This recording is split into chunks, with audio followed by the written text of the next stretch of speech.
right, good morning, everybody, and welcome back to the St. Louis podcast. I'm your glorious host today, Eric Brown, president of iMedia and partner at Mogul Holdings. Today we have Dr. Keisha Windham and Kim Thorwegen with the Siteman Cancer Center and Washington University program for the Elimination of Cancer Disparities on the St. Louis podcast. We're going to have a good discussion today. Hopefully shed some light on cancer, which seems to be more prevalent now than ever. I don't know if any singular person right now that's listening could say I don't know anyone that's either recently gone through cancer treatment or is in cancer treatment. I think in my family I have 3 or 4 going through it right now. So talking about that, we'll have a good discussion. So first things first, tell me a little bit about the organization. How did it get started? And then, what are your guys' really kind of main focus right now? Well, thank you so much for having us. Absolutely. So, PECaD is an over 20-year organization. It was started when there was a need to address cancer disparities in the greater St. Louis area. Our clinicians and some of our faculty members at Washington University and Siteman Cancer Center submitted a grant through the National Cancer Institute that recognized the importance of addressing the needs with people who are under-resourced and doesn't have the means for access to care. And so they developed the program for the elimination of cancer disparities, which has 4 pillars to address the cancer disparities and work with community outreach and engagement, and then also addressing the needs of individuals so they can learn more about clinical trials and what's the latest developments when it comes down to cancer research.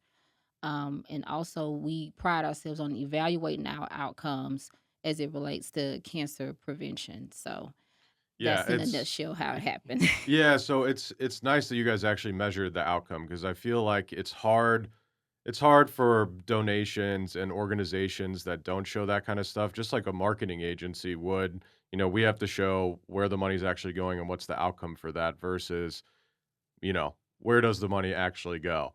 So I'm curious with specifically with the cancer screening side and knowledge side, it just seems like everyone has a understanding that maybe a misunderstanding, I should say, that stuff really doesn't start till like you're 40 or 50 years old. But it seems like more now than ever, we need to start screening a lot earlier for a lot of these cancers. So what have you guys found as far as, what are some of the screening parameters? What are some people should be aware of as far as what should you actually be doing? and, and just to clarify everything, I know there's a lot of confusion when it comes down to screening Mhm. age because you have several organizations that say that you should get screened at the age of 50. You should get screened at the age of 40. But I think it's important for people to know if you have a family history of cancer. Uh, Usually, Regardless of type? regardless of type, if you Okay. had a first degree family history, and when I say first degree, mother, father, or sibling, I just told you my that dad has it, so I need Mm. Yes. we'll is need to figure this out, yeah. Yes. is highly recommended that you start getting screened at the age of 40. Gotcha, gotcha. Mhm. So what does that look like for the average person? I mean, obviously, there's some screenings that you could do, like, at home, but really, I feel like it would almost be better to be proactive because I know sometimes doctors and your, regular doctors, some of them are, but a lot of the internists and things aren't proactive when it comes to that kind of stuff.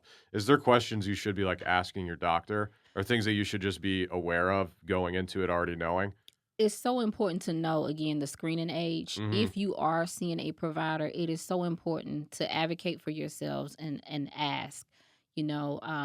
Feel like I'm hearing a lot about the requirements for colorectal cancer or prostate or breast cancer on Yeah. screening. So I know I'm coming up on the age of 40 or 45. Should I start getting screened now? Because what's happening is if you don't have those conversations with your provider early, you may miss that window. And the earlier you can get in to get screened, the more likely you're increase your chances of knowing your status Mhm. when it comes down to cancer screenings. And then also your provider can work to find the proper specialist that can help you with your diagnosis if you're diagnosed. So when it comes to the people with like, with the population with disparities that you guys are kind of focusing on, what what has turned out to be, almost the best thing getting in front of them? Has it been the educational piece? Has it been the actual hands-on approach of being like, "Hey, let's get screened. If there is an issue, we can obviously go ahead and treat and figure out treatment for that." What's been the most important thing? I think it has been both. Kim, what do you think?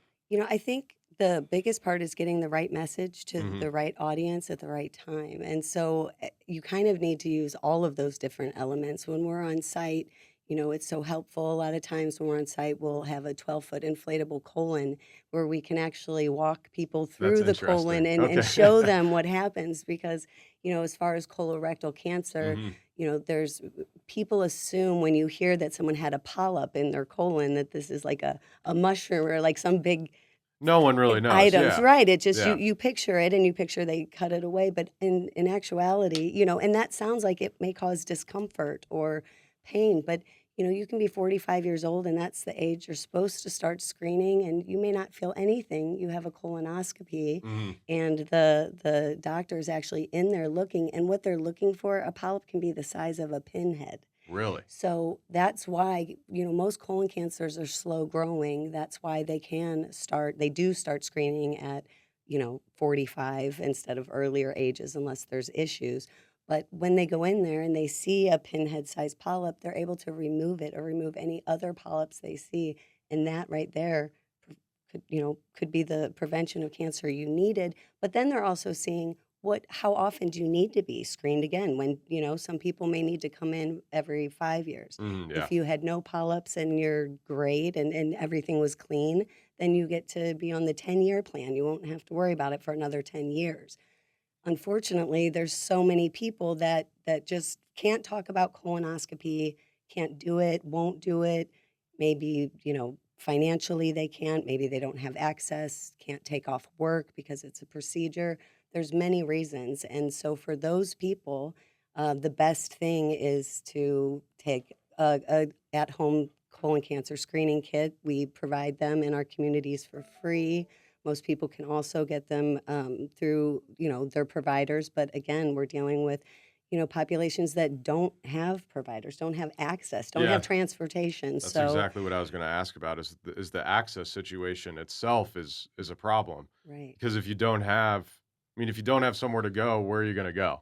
Right. So if If you don't have an internal medicine or you haven't been to the doctor in forever, that population is never gonna get screened because they don't go to the doctor. and that's right. And then why. it's by the time if they're, like, really by the time they're really sick or they actually have some sort of issue, potentially it's too late.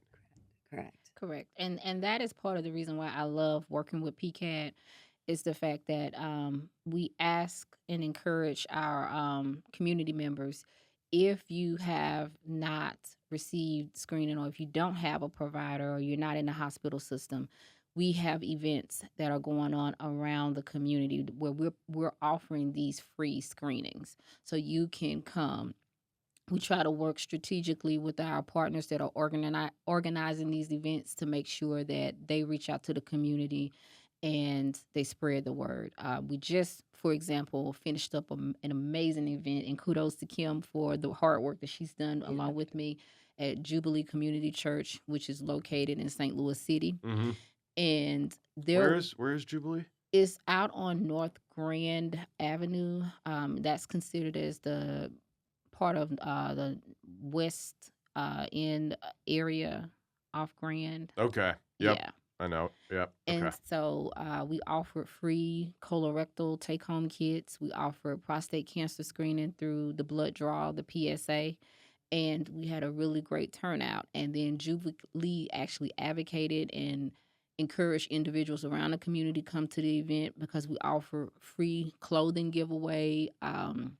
Free blood pressure and A1C screening through our local partners and through Athenia Healthcare. So it was a tremendous event. So these are some of the examples as to why this program is so important because we are doing the reach. We are connecting with our community partners to impact the community. And then we're also, even after screening, we're reaching out to individuals and linking them to care. Yeah, if there is an issue. Yeah, with those events, like the big thing we just talked about is access. So obviously going directly to those areas and just being like, "Hey, come on in," is easily one of the best ways to do it because you're eliminating the barrier to entry, which seems like is a big thing with healthcare now. And thank God I have a good company where I have good healthcare now. But when we started the business, I was on I should, just the national healthcare plan, which is better than nothing, but, I mean, most people can't those programs are insanely expensive. So it just seems like cost and access are the 2 biggest things that are getting in the way of most people actually having healthcare in the United States, which is crazy because we have so much money, because and we we're the should be able to United figure it States. out. Yeah. Yes. We should be able to figure this out, right? Yes. And Yes. now we have, that terrible hurricane that just wiped through Oh, Hurricane Helene. Did you guys see the aftermath of some of I that? Oh my God, yes, yes, it's yes. it doesn't seem real that that is in our happening, like, right now as we sit here. Yeah, there It was really is areas that surreal. got like 29 inches of rain in 24 hours, which is insane. Yeah. I think 29 inches of rain. Oh, Do the do the snow calculation. oh my gosh. My friend just moved out of Asheville, a few months ago for her son to start high school here, and it's it's horrifying what's going Oh on in yeah. Georgia. It really is. So it'd be like 290 inches of snow. Could you imagine? Wow. It's absolutely crazy. Yeah. Uh, I was watching some of those videos and I was like, I'm glad we have some contracting clients out that way that are uh I should say probably giving a lot of their time and effort, which is like it's a bad time to try and make money off of those people. That's Oh, for Mhm. sure. exactly. That's for sure. 'Cause Right. there was just dams failing and just unheard of rain just washing through areas. It's absolutely crazy.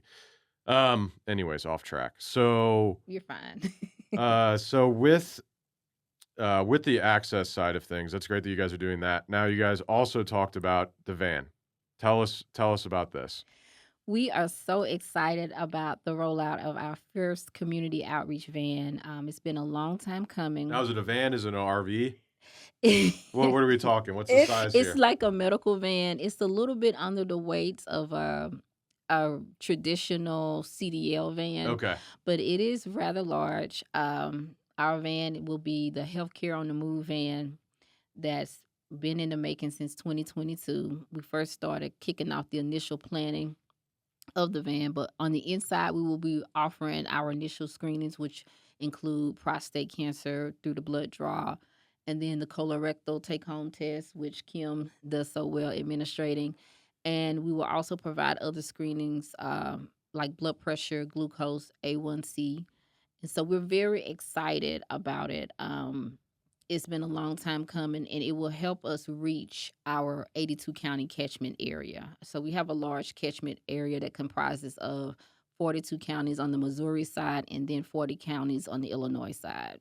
Awesome. Mhm. So, yeah, I would just like to add a footnote. I am currently in trucking school getting my CDL. I awesome. will be the driving, so if anyone is out there needing health care, you will see the big blue bus going by, and everywhere we go, we are going to have a party. We're going to make screening and health so fun. So keep an eye out for where we are because I'm telling you, everywhere we go, it's going to be fun and health, That's health and awesome. fun. Yeah, screening is scary, right? Because it's like if there is it's almost like if I don't know, I don't know. Yeah. But now I do know. Yes. But hopefully for the good. So I'm curious with the blood draw for prostate tests. If you're just going to your doctor and they're just doing normal blood work, can they not just run that through like what is the prostate test for blood draws? What markers are they looking at? Okay. Well, when we're talking about prostate cancer and screening, Mhm. the blood test is actually called the PSA, and that stands for prostate specific antigen. Okay. It's an antibody that gives an indicator on whether if a gentleman has prostate cancer. And so, one of the things that we try to look at if a gentleman is at the marker of 2.5 or over 2.5, their marker will be considered abnormal. If they're over the marker of 4.0, then they definitely need to come in to their physician and follow up to see what's going on, because more than likely it is prostate cancer. There are other reasons as to why a gentleman may have an elevated PSA marker, and it could be things like inflammation to the prostate that could be a cause. Gotcha. Mhm. So if it comes down, so say, I go and I get blood drawn. I don't know how often they do it, every 3 years or something like that. So if I log into my account, will the PSA be on there from the last, like if you just do a normal blood test, should that be on there as well? That's a good question. You have to ask for a PSA test. Interesting. Okay. Yeah, because your blood work, it tells a story, your general blood work, Hmm. but it doesn't tell the entire story. I always tell people in the healthcare field that you want to make sure that you ask for a certain type of test so they can look at those indicators. But at the age of 40, men who are high risk should ask for a prostate cancer blood test. Gotcha. Okay. Makes sense. Makes sense. Then the at-home test. How is that? So So how the does the at-home test work? Explain it to me. So there's a couple of different Okay. versions. First of all, there's Cologuard, which you Hmm. see on television, the little commercial with the cute box that talks. That test is a stool test as well. You're Okay. testing your stool, but it's also looking at DNA. So it's a more comprehensive test. That test gets ordered through your physician, and if you're going to receive results about your DNA and Hmm. other, you really need a physician that is going to be able to talk through it with you. So not everyone always has access to that test. And that test is usually a 5-year test, whereas colonoscopy is on the 10-year plan if you're clean. Gotcha. So the test that is really effective for community is called a fecal immunochemical test. We call it just a FIT test, which makes it nice and Hmm. simple. So it is Yeah. a colon cancer screening kit. Yes. You take it home. Very simple. We provide actual instruction to people when on site and show them how to use it. It's very simple. It entails doing your daily duty and it's very clean, using the kit. And you're just basically poking at your sample, putting it into a little tube, sending it back in the mail, and our lab, it's resulted, and for free, there's no charge. And the results come back to us. It is, overlooked. We have our head doctor, is Hmm. a Yeah. gastroenterologist, GI, and she looks over all of the tests and in oncology. I want to make sure I have her correct. And if it's a normal test, if everything's good, you're good for another year. So when you do these kits, they're just looking for chemicals released from polyp blood. So Gotcha. it's not as comprehensive, but it's very accurate. And the downfall for some people is that it has to be repeated every year. So we try to be creative and pair it with yearly other yearly exams or flu shots. So Flu Fit is a program that you can put together or pair it with mammography or just, we want people to get a Yeah. kit whenever Yeah. it is. We don't, just, I feel we, like I never get the flu shot. Am I bad for that? But I never get the flu. well, Get the flu. If you're I going to be around everyone, get the flu shot. Okay. Okay. yeah, because it's sort of like the COVID. Like you may not get the flu, but you never know who's sitting next to you Yeah, that it's true. could be wiped out by the flu or really taken down. And so, That's true. that's a good Yeah. reason too. Another I thing also I don't go to the doctor enough either. well, okay. So That's this a whole nother yeah. discussion that we need to talk to Yeah. him about Yes. afterwards. I really don't. I really You don't. I I it's haven't had a general practitioner in like 3 years. and I that's just scheduled. I have a doc. I had a new. Well, we've switched insurance like 3 times, and right. now with Mercy isn't working with Anthem anymore. Yes, and that Yeah. happens, and that So I'm is like, so you have to switch everything. yes. It's a I've been nightmare. through that recently I'm as like, well. I don't understand how that even works. How that's even legal. Like, I'm like, so now I have to go to one of two in St. Louis. Because really we have 3 providers, right? We got SSM, BJC, and Mercy. Yes. That's Luke, that's St. Luke. Okay, Yeah, you're yeah. right, Luke's, yeah. Yeah. Mhm. Or there might even be some private practices that take. So it is very important for you, especially if you haven't had a primary care for some time. And this is Mhm. really what everyone needs to really work on, is that it is important, regardless if you're, have a large family, small family, if you're adopted, if you're homeless, try to know as much about your family history as possible.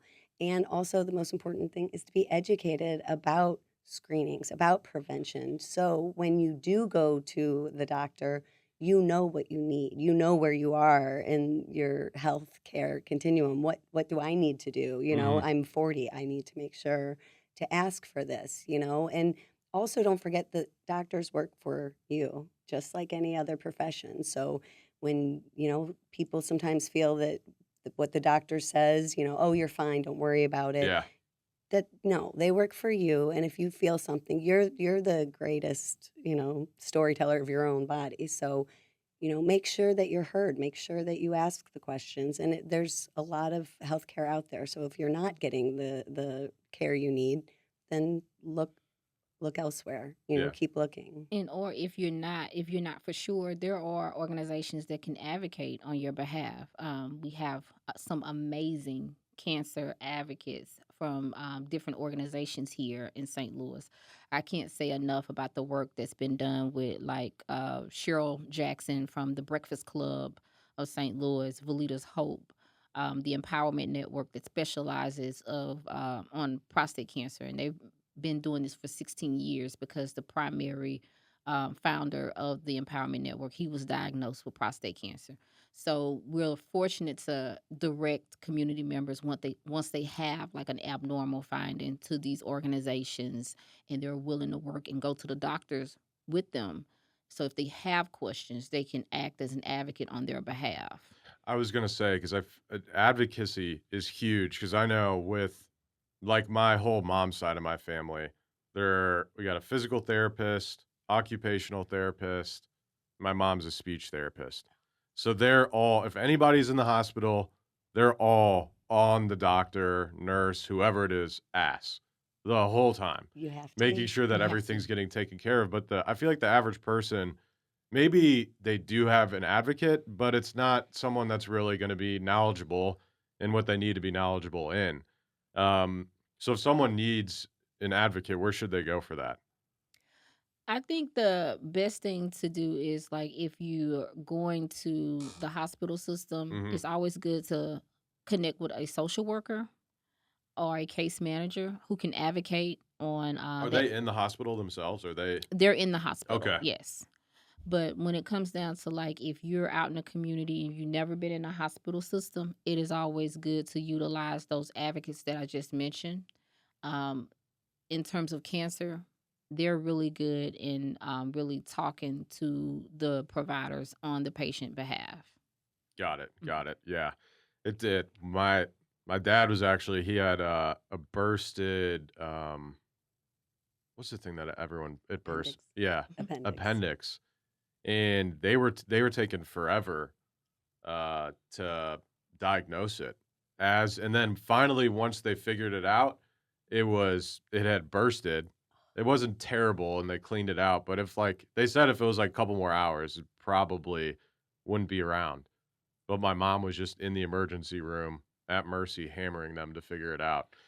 And that's why it's so important for patients to know their rights because in the hospital system they have a patient advocacy group. I know BJC has that. If you're not sure in terms of who to reach out to and you feel like you're not getting the best quality of care, that's Yeah. what they're there for.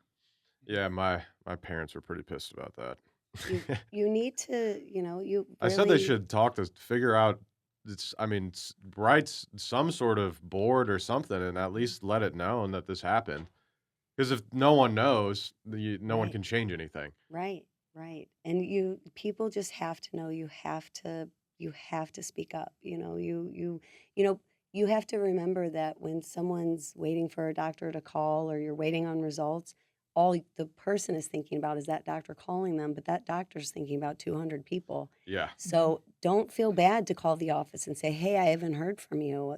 Don't just sit back and wait Mhm. and just assume that they are going to call, that they're not going to forget. And no, they should not forget. And it should not happen. But you have to advocate for yourself. If you have questions, you need to call and realize that, you're the one who's thinking about you and your family. So, don't feel good about staying on it. Yeah. Yeah. Hey there, St. Louis podcast listeners. We've got some exciting news from our friends over at Farmers Insurance of St. Louis, led by the man, the myth, the legend, Mark Lee of Farmers Insurance. Mm-hmm.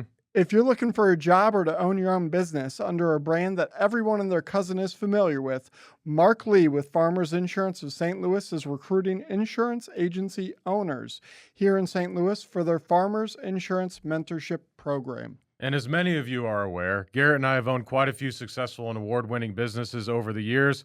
And in a past life, one of those was a farmers insurance agency out of Chesterfield, Missouri. Eric and I know firsthand how hard it is to start a business under a brand that no one has heard of and convince consumers and businesses to trust that you're an authority figure in your industry. And as many of you know, we own an award-winning marketing firm, Media, the one that Garrett was just discussing. And building that company's reputation literally took years. We're still building it to this day, and it's been 8 years in the making. However, with the Trusted Farmers Insurance Agency name on the building, we got started when we started our Farmers Insurance Agency. The trust was already built and has been for 96 years. And if you can't do math, that means Farmers Insurance has been around since 1928. Luckily, you don't need to be a human calculator to get rich as an owner of your very own Farmers Insurance Agency. Nope. All you have to do is reach out to the one and only Mark Lee, the leader of Farmers Insurance in the greater St. Louis metropolitan area. That's right. So ensure he continues to sponsor our show and your favorite podcast, the St. Louis Podcast, by quitting your job today and calling Mark Lee. I wouldn't even wait for him to answer your call. Call your boss now, quit, and become your very own business owner. Mm-hmm. Visit insurancecareerstl.com. That is insurancecareerstl.com. Should we spell it out? Yes. It would INSURANCE. Career, CAREER, STL.com, insurancecareerstl.com. Go there now. Back to the podcast. And wait, insurancecareerstl.com. Back to the podcast. I think you going back to, I was just thinking about, you were saying making it a party. I just think that's a great idea. Because even thinking about going into, that's like the thing I hate about hospitals and doctors' rooms. It's so like industrial commercial. Like, I don't know why it's not at least painted fun colors or something. It's just white walls and white floors coats. and floors to wipe it down. It's like it's sterile. It's gross. It's quiet. Yeah. Yeah. I graduated with the health science degree because I was thinking about becoming a physical therapist, and then 2 years in realized I didn't want to do that. I wanted to get into business, and then they were like, well, based on your credits, you're going to have to be here for an extra year and a half. And I'm like, I guess I'm getting my health science degree then. So I learned, and I remember nothing I probably learned as far as like, we learned about all the different PPA or PPP, I don't know, the different organizations and how they're all labeled and how everything works. And the whole time I was in school, I was thinking, this is just too complicated. Why is there so many moving parts? It's like, why can't we just make this? I'm just thinking from a business. I'm like, just make it more streamlined. It just seems like there's way too much going on when the simple fact is people need to get care. How do we make it easy and accessible to get that care? But it seems like we have large companies that just don't want that to happen, which is why we need people like you guys.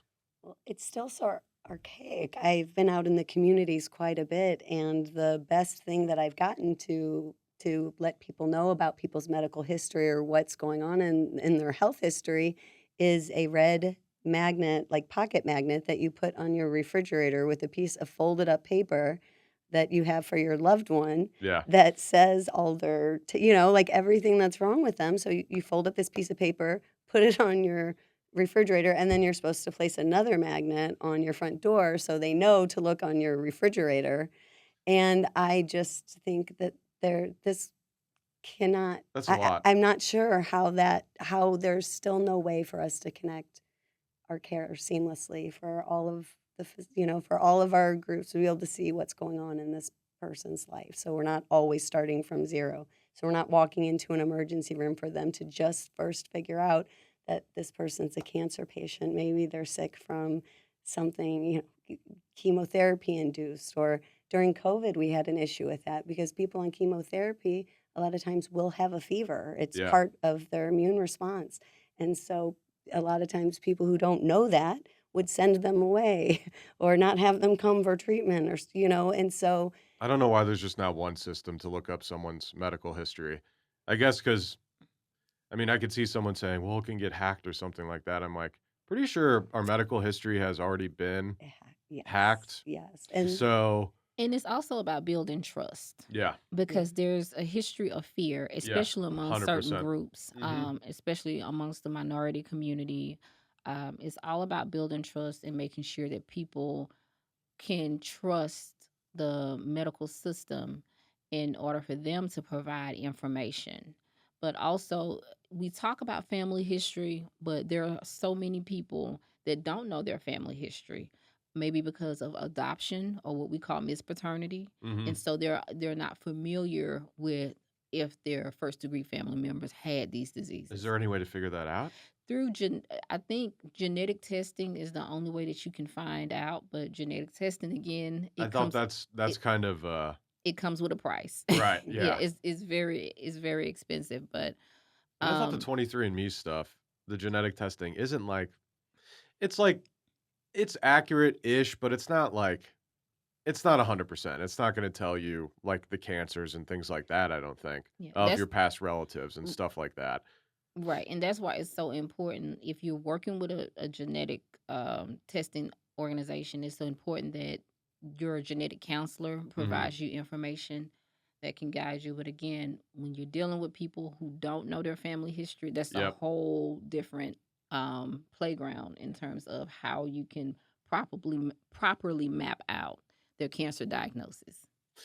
And then again, if those people are, don't have access to a genetic counseling or, genetic therapies, then those people really, it's so important to make sure that people who don't have that access have the information and the education about screening and about prevention and about timelines. So then they can go to the doctor and say, I don't know my family history, but I'm 40 now. What do I do? So we really need to give people the tools on what to say, help them know what to say because a lot of Yep. it is that it's fear of like we said, it's fear of medicine, it's fear of physicians, Fear of the of unknown. yeah, Yep.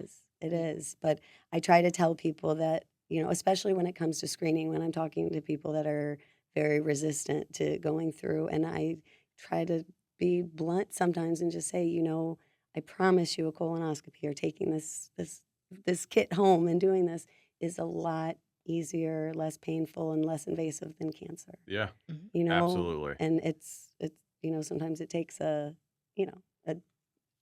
Sometimes it takes a push. yeah, Yeah. it does. Yeah. Yes. Mhm. And sometimes you have to get real with people, if Yeah. you will, Right. to get them to do that. But that's why the outreach is so important because you have them there. So Exactly. if you have them there, I mean, that's the best thing. So where can people find community events? They Where are your next events? Absolutely. They can go to our website at siteman.worcester.edu/PECaD. They can go to our We'll have that linked. they can go to our website and click on events, and they can find the listing of our events and where we'll be at out in the community. How often do you guys do like the screenings and events? How often are you guys? Oh How wow. how often are you guys trying? What's your goal? Like if you could do it every day, obviously you would, but that doesn't seem realistic. Yeah, it's not realistic like during a weekday because most of our medical staff, they're full time at Well, and WashU I guess people are working too. yeah, Yeah. at a clinic. Yeah. And what we do is we go out like every weekend or every other weekend to Okay. provide free cancer screening and education. That's awesome. So it just seems like recently, or maybe it's not recently, over the last however many years, that uh, there's more cancer now than ever. And I don't know if that's just more people know now, but it seems like you talk to some of the older generation, they're like, people weren't dying left and right of cancer back in the day. So I don't know. I'm curious what your guys' thoughts are on, like, trying to just be healthy and make sure that you're avoiding cancer, if you will, or cancer causing stuff. So I don't know if it's been like the food that's been causing issues, because I know people seem to eat more unhealthy now than ever, and it seems like that trend's actually swinging in the correct direction. But then you don't know how, even if you're trying to eat healthy, it's like, is that food really even that good? Because you hear it all the time, and next year I'll know for sure. But you hear it all the time. People go to Europe and eat, you know, essentially the similar food or the same type of food, and people with GI issues and stuff like that don't have issues over there. So it's almost like we're set up for failure. And if you're trying to eat healthy, we know how expensive that is, especially now more than ever. So, anyways, on a tangent, is there things that people can be doing just every day to try and avoid cancer? Definitely lifestyle change is important. Mhm. On our website, we do have, with Siteman Cancer Center, the 8 ways to stay healthy and prevent cancer. These are 8 simple steps that can help individuals on reducing their risk for cancer. Of course, again, we can't control for genetics, Yep. but Don't smoke. don't Yeah. smoke is one. Yep. Maintain a healthy weight. Utilize sunscreen. Also exercise. It's a recommendation that across the board you get those 30 minutes in at least 3 times a day. Mhm. So that's very important. I think it's important that we stay away from processed foods. In the case of colorectal cancer, red meat and other processed foods can impact the GI tract. So it's so important that we keep like a diet that has like whole grains, fruits, vegetables to kind of help eliminate that waste in our GI system. And also just making sure that you fill up on those greens. That is very important. Greens help with immunity. So I think that is very, very important. And, just making sure that if you can shop organically as much as you can, because with pesticides and all these different things, you just really don't know how it impacts your fruits and vegetables. Yeah, Mhm. that's true. It's Mhm. hard to find. It's hard to find those good products though, depending on where you're at, Yes. what grocery store you're at. I I wish there was more. I know like a couple local farmers, but I, Mhm. it's tough to like actually. It's a lot easier to go to the store. I'll just put it that way, right? right, Going back to access. right. Mhm. And it seems like back in the day that we used to be able to buy more local food, which was important Right. because, like, I've always been told that local sourced honey is good for you, It but is. just any honey It's is not not. correct. And I'm like, why is that the case? Well, it has to do with, I guess, allergens and What we do everything to else. it, what we do to make it, to preserve it. To Yeah. preserve it, yeah. Yeah. Okay. Mhm. Okay. That makes sense. That Yeah. makes Mhm. sense. So another thing I wanted to say about the increase in incidence rate Hmm. is also there is a positive to that as Increase in well. screening. Yes, and Yeah. also just increase just the advancement in cancer screening. And so, especially when we're talking about breast cancers, we're catching it really, most of the cancer, we're catching it earlier, at earlier stages. And we're also now with genomics, we're also able to break it down and catch things even pre-cancer. We're able to, with genetic testing in some cases, see what someone might be predisposed to. In fact, I was just at an event where we had she's called a survivor, or she was a previvor, where she chose to have a double mastectomy, as a prophylactic Hmm. measure because breast cancer, she had the gene and it ran in her family. And she was pretty young when she chose to do that. I think she Really was 30. interesting. And it turned out that after her surgery, and they did the pathology, she would have had breast cancer. So, it's amazing what medicine is doing. We have Hmm. more survivors from cancer and than ever before, and that number is just growing to the point where Now survivorship is recognized as an entire part of the continuum. It Yep. used to be like you were finished with treatment and Mm-hmm. we'll see you next year, or see you in 6 months and follow up. But people recognize that people are living longer and better from cancer. And so now, really developing programs to help address the needs, beyond and for the rest of their lives. So that's the good part of, of why our numbers are increasing, but it is being detected earlier. Mm-hmm.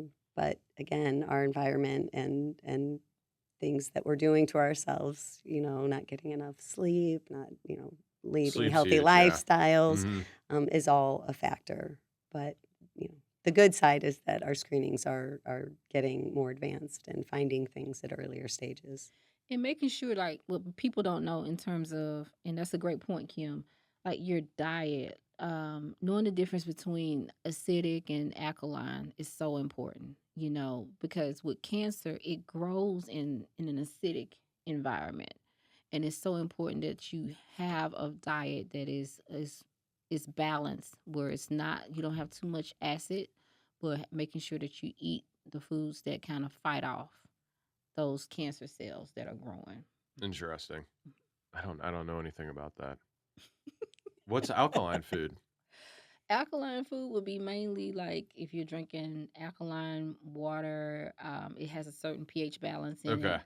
it. Just eating those whole grains that would be considered as more alkaline. Okay. Anything that's acidic, like coffee is Yep. acidic. Tomatoes. Tomatoes, Fruit. Yeah. pineapples will be considered as something that's very high and Got it. acidic.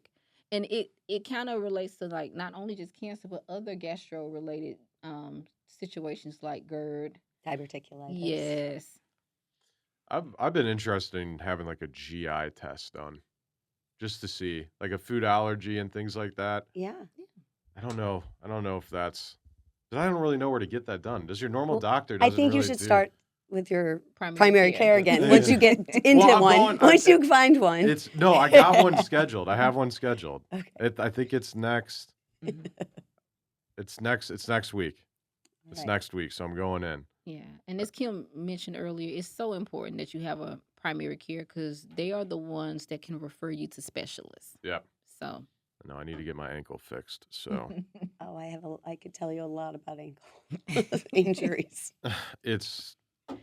I heard it a long time ago, and I went skiing earlier this year, and it never fixed properly, Yeah. never repaired, and it's hurt every day since Yeah. in February. So I'm scared Yes. to go to a doctor because I'm worried that he's going to be like, we're going to have to re-break this Please thing. go because I know, I'm from going. experience, Yeah. I've had knee issues. I had like a patella kneecap Oh that my God. that was out of alignment, Kneecap's and terrible. I've I heard was horror thinking, stories of that. Yeah. yeah, I was thinking the whole time maybe I'm wearing the heels wrong or something's, but I went to the doctor. She gave me a referral to a specialist, and he was like, your patella's out of alignment, but what you will have to do is go through physical therapy. So please, Yes. please go.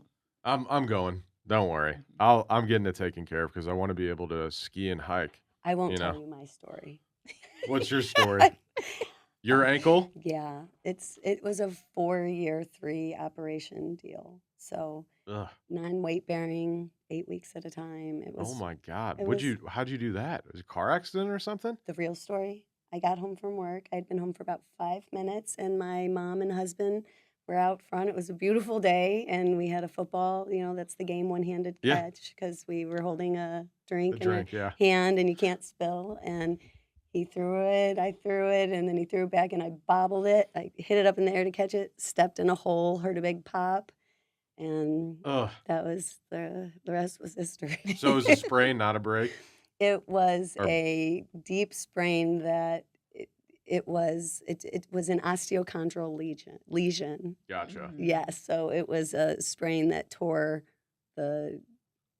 something inside the Sure. two joints. It was like in the worst place. It was just unbelievable for a 2-second minute, Yeah. of time that just changed a lot of things. So I highly recommend you getting your ankle looked at. Yeah. Did you fill in the hole? Did you make someone fill that hole in at least? Nope, I didn't, and I thought it was always a little suspect because we never hung out in the front yard. The whole thing seems a little fishy to this day. Interesting. Yeah, it is Hmm. interesting.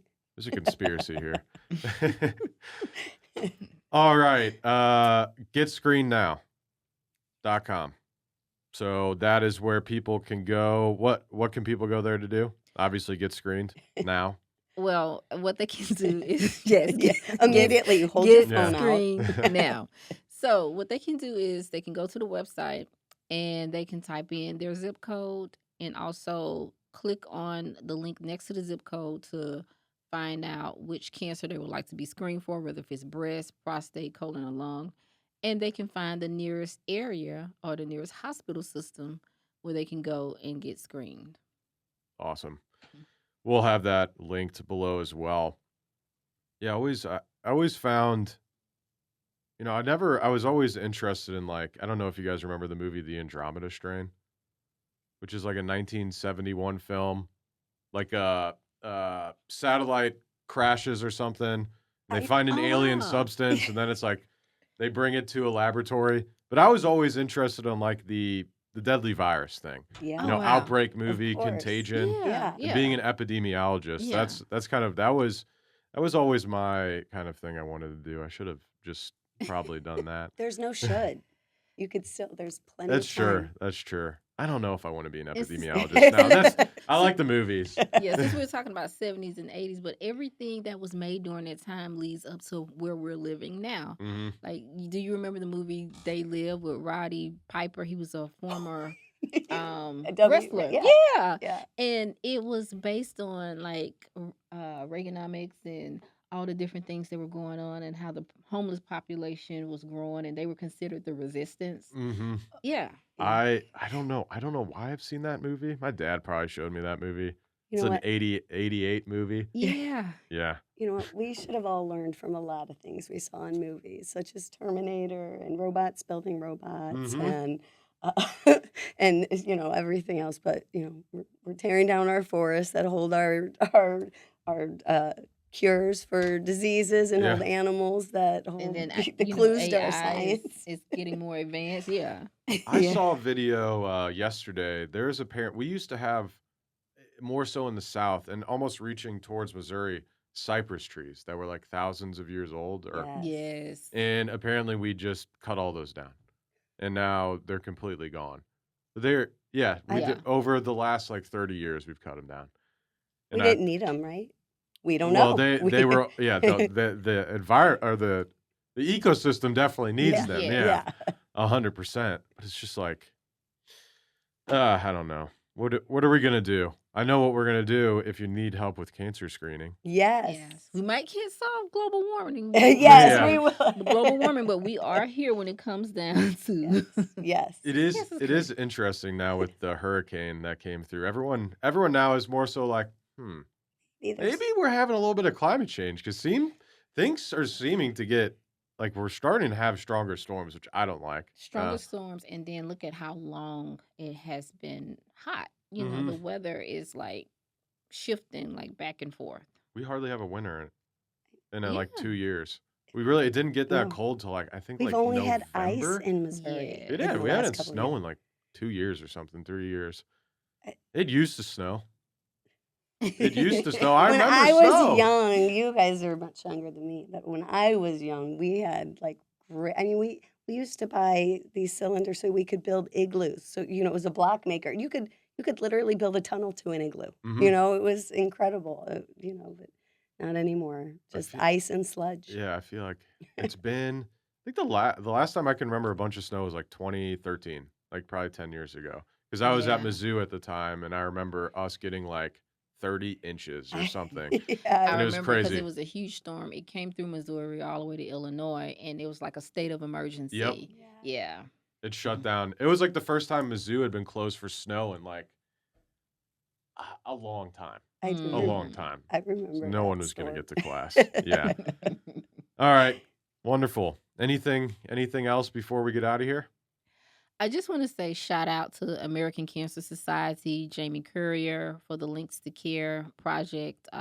We through that funding we were able to provide more fit tests out in the community.